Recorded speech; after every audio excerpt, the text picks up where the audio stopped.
Hello viewers, this is doctor Wahid Baig from Jaipur India. आइए आगे बढ़ाते हैं सिलसिले नुज़ुज़ को। ये वीडियो उस सिलसिले की एक कड़ी है जिसमें हम अखलात के नुज़ुज़ के बारे में बात करते हैं।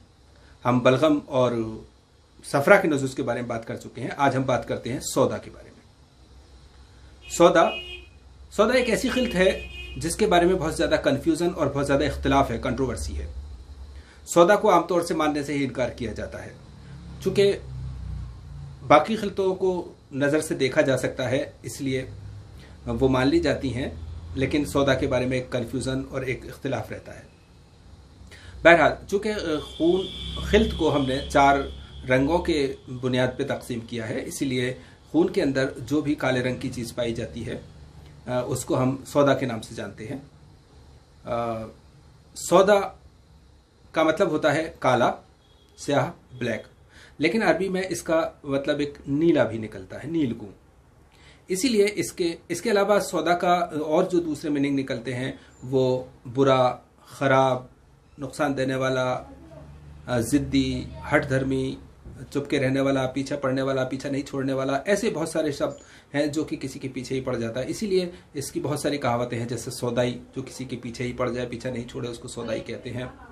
सौदा उछलना यानी कि पागलपन सवार होना। चूँकि पागलपन या जो माली खोलिया की कंडीशंस हैं वो सौदा की वजह से होती हैं। जब तबई सौदा में एहतराक होता है तो माली खोलिया पैदा होता है, और जब गैर तबई सौदा में एहतराक होता है तो फिर वो जुनून की कैफियत हो जाती है। सौदा का जो मिजाज है वो सर्द व खुश्क है, और सौदा का जायके या टेस्ट की बात करें तो वो कसिला यानी मेटेलिक और तो खट्टा होता है।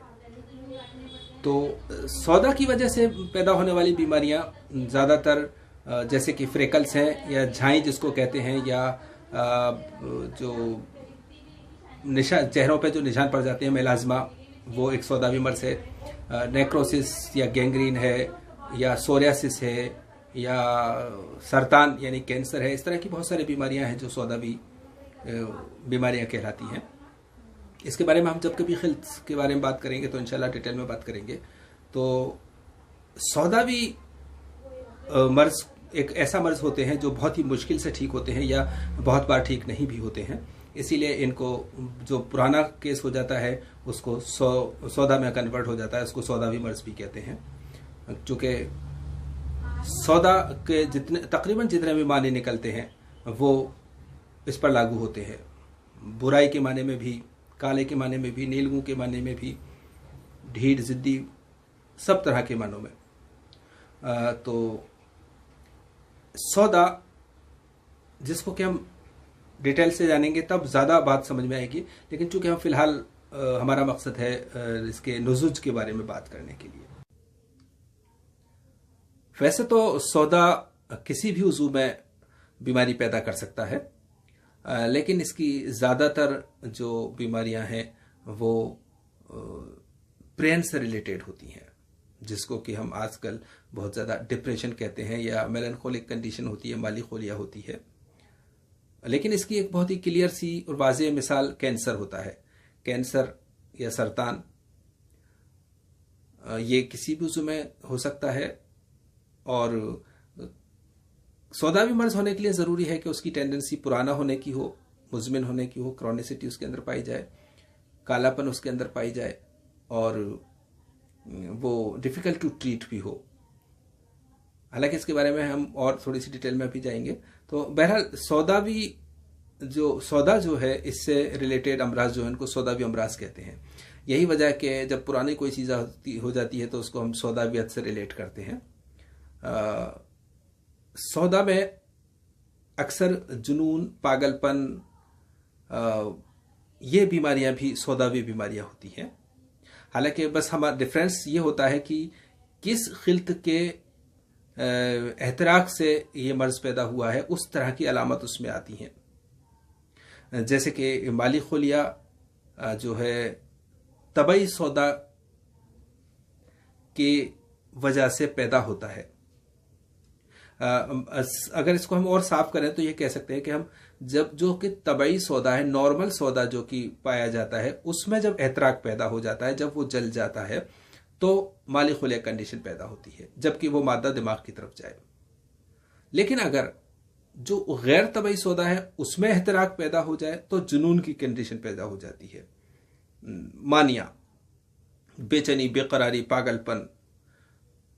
चूंकि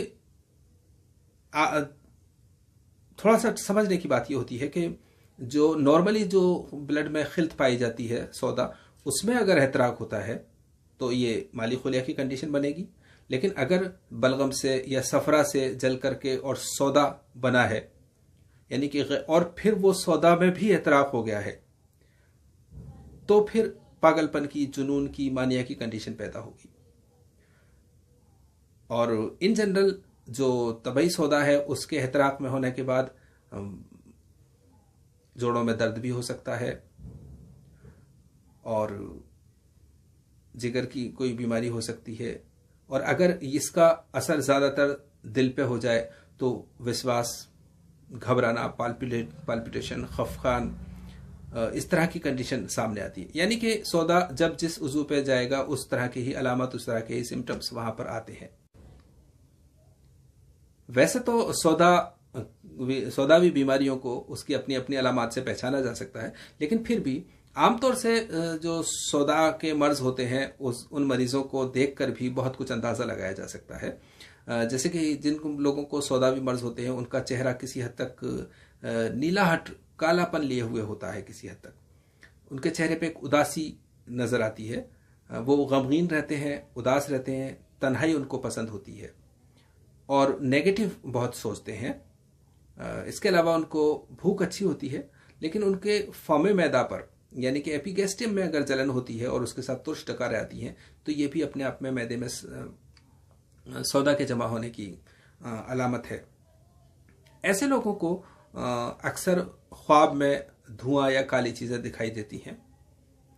ये ज़रूरी नहीं सबके साथ हो, लेकिन बस एक थोड़ा सा एक एडिशनल सिम्टम है ये, जो उसमें ऐड कर सकता है आपको एक नंबर डायग्नोसिस में।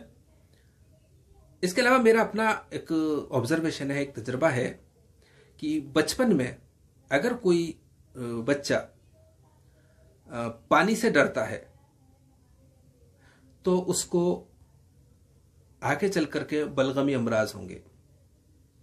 अगर कोई बच्चा बचपन में अंधेरे से डरता है तो उसको आगे चल करके सौदावी अमराज होंगे। अगर कोई बच्चा बचपन में ऊंचाई से डरता है तो उसको आगे चल करके दमवी अमराज होंगे। अगर कोई बच्चा आग से डरता है तो उसको सफरावी अमराज होंगे। ये इस तरह से भी हम, मेरे पास इस तरह की हिस्ट्री है लोगों की, उसकी बिना पर हम ये फैसला करते हैं कि इनको, चूंकि हम जब भी मरीज का इलाज करते हैं तो उसका पूरी हिस्ट्री लेते हैं बचपन से लेकर अभी क्या हो रहा है, इसका इलाज करना ऐसा नहीं है। आखिर ये मर्ज आया कहाँ से, क्यों आया, कैसे आया, वगैरह वगैरह जानने के लिए ज़रूरी है कि हम पेशेंट की बचपन से लेकर के अब तक की उसकी सारी हिस्ट्री लेते हैं। उसमें उसकी एक्टिविटीज़ भी हैं, उसकी जो थिंकिंग्स हैं, जो बिहेवियर है उसके बारे में भी, और उस खास उम्र में वो क्या खाता था, क्या ज़्यादा काम करता था, ये सारी बातें जानने के बाद ये हमें बहुत मदद देती हैं मरीज़ का मिजाज जानने में, उसकी मर्ज का मिजाज जानने में। तो चूंकि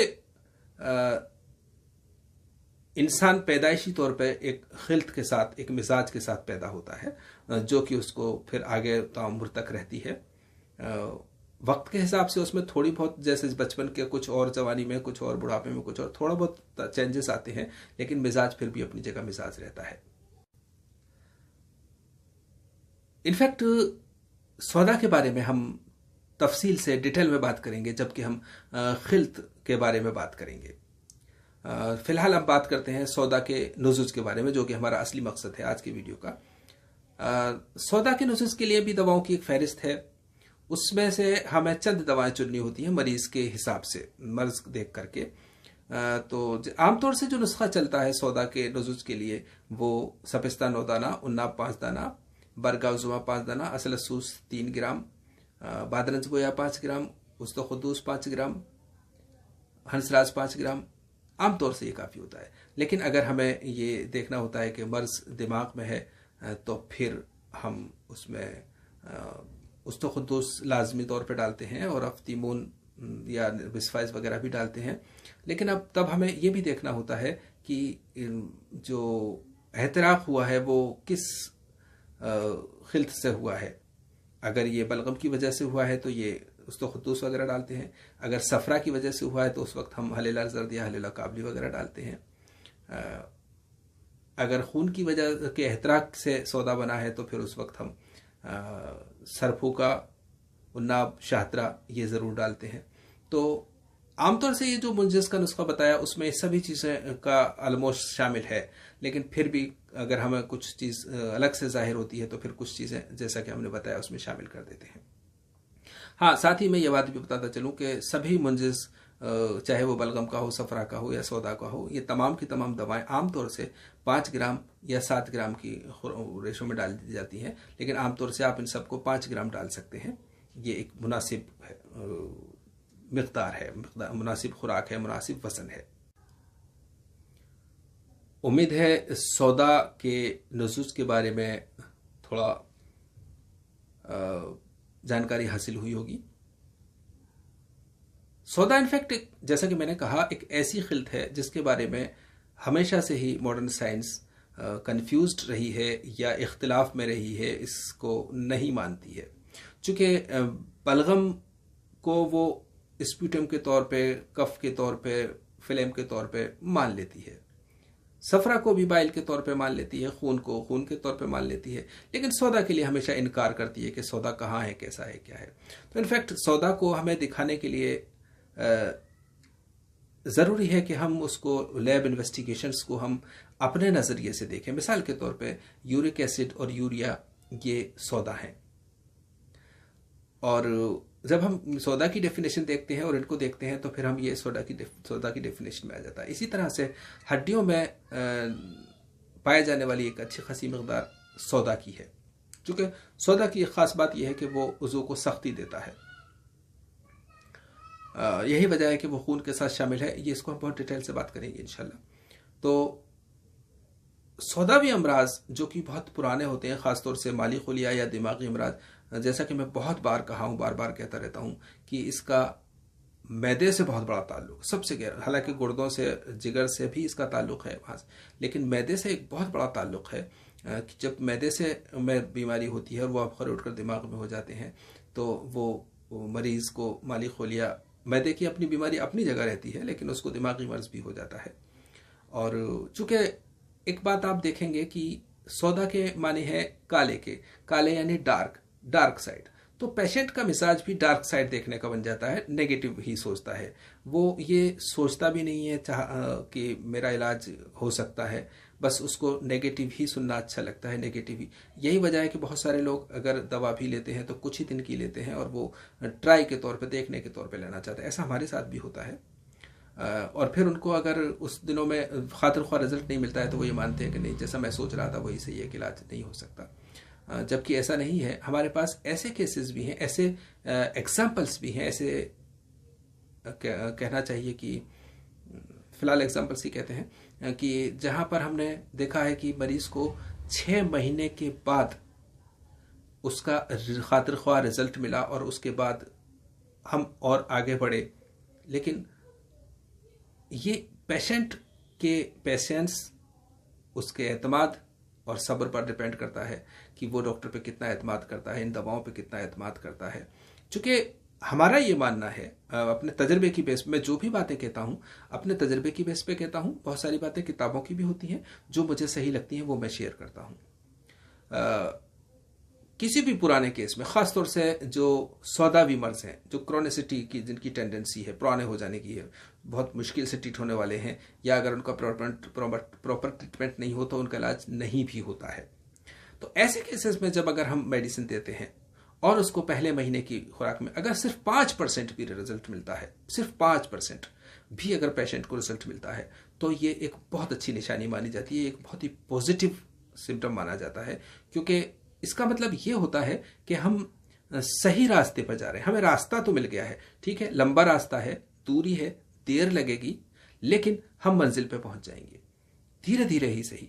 लेकिन अगर 5% नहीं मिलता है और पेशेंट को कोई नुकसान भी नहीं होता है, तब भी हम ये मानते हैं कि ठीक है, हमने मंजिल पे कदम रखा है और अभी हमारा जो रास्ता है वो ठीक है।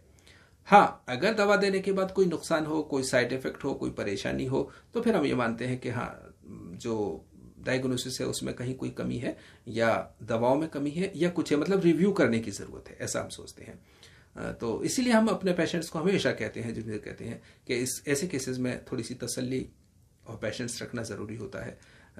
ये थोड़ा सा आराम बहुत बड़ा आराम मानते हैं। मरीज़ बेशक परेशान है, इसलिए वो ये सोचता है कि इतना सा आराम हुआ है तो क्या सही होगा, लेकिन हमें वो बहुत बड़ा आराम लगता है। बहरहाल, इस बारे में सदावी बीमारियों को भी हम कभी इंशाल्लाह डील करेंगे। तो उम्मीद है ये इस बारे में कुछ क्लियरिफिकेशंस मिले होंगे, कुछ नई जानकारियां हासिल हुई होंगी जो कि आपके मतलब में फ़ायदेमंद होगी। तो डियर यूनानी फिजिशियंस, अब हालांकि मैं एक बार फाइनली ये कहता चलूँ कि किसी भी मर्ज़ में, ख़ास तौर से ये सौदावी अमराज में मुंजिज़ देते वक्त बहुत ही एहतियात रहने की ज़रूरत है। अगर आपको पूरी तरह से नहीं समझ में आता है तो मुंजिज़ ना दें, बल्कि सिर्फ जो मादे का इखराज करती हैं, जो तहलील करती हैं, ऐसी दवाओं का इंतखाब करें। क्योंकि मुंजिज़ देने के लिए आपको बहुत ही एक्सपर्ट होना ज़रूरी है, बहुत बड़ा तजर्बा आपके साथ होना ज़रूरी है। तो ये आप करते रहिए, करने से तजर्बा आता है। तो करते रहिए, चलते रहिए, यूनानी को आगे बढ़ाते रहिए। अल्लाह हाफिज़।